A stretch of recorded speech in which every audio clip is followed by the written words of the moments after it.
হাসপাতালে আগুন, আতঙ্কে ধোঁয়ায় ঢেকে গেল ওয়ার্ড। আতঙ্কে ছুটে পালাতে শুরু করলেন রোগীরা।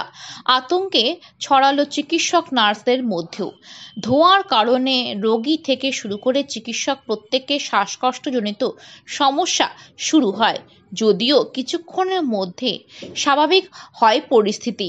হাসপাতালের পাশে আবর্জনা স্তূপের আগুন থেকেই ছড়ায় এই আতঙ্ক। বলছি কি হয়েছিল এখন হাসপাতালে? হঠাৎ করে আমরা ডিউটি অবস্থায় ধোঁয়া দেখতে পাই, এখন ছড়িয়ে গেছে ওয়ার্ডে। সেই মুহূর্তে আমি ও কর্তব্যরত যারা আমাদের সিস্টার দিদিরা রয়েছেন, দাদারা রয়েছেন, সবাই মিলে পেশেন্টকে ইভ্যাকুয়েট করার জন্য লেগে পড়ি।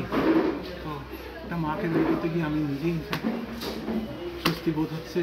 শ্বাসকষ্ট হচ্ছে আপনাদেরও? এই মুহূর্তে শ্বাসকষ্ট হয়েছে, কারণ ধোঁয়ায় ভরে গেছিলো। তো এখন পরিস্থিতি কিছুটা নিয়ন্ত্রণে আছে, সব কোনো পেশেন্টের কোনো ক্ষতি হয়নি, সবাইকেই ভালোভাবে।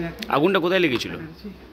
আগুন ওয়ার্ডের পিছনে কোথাও একটা লেগেছিল, আমরা ধোঁয়াই দেখতে পেয়েছি চারিদিকে, এর বেশি কিছুই দেখতে পাইনি।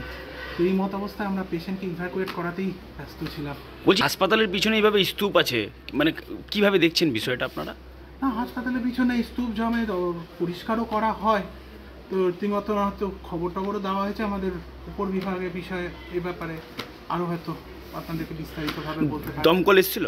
দমকলেও ফোন করা হয়েছিল, কিন্তু মানে আশা করি দমকলের লোক এসে দেখেও গেছে বিষয়টা, কারণ দিদিরা ছিলেন, আরও ছিলেন, আমি নিজেই অসুস্থ এই মুহূর্তে এখানটায় ছিলাম।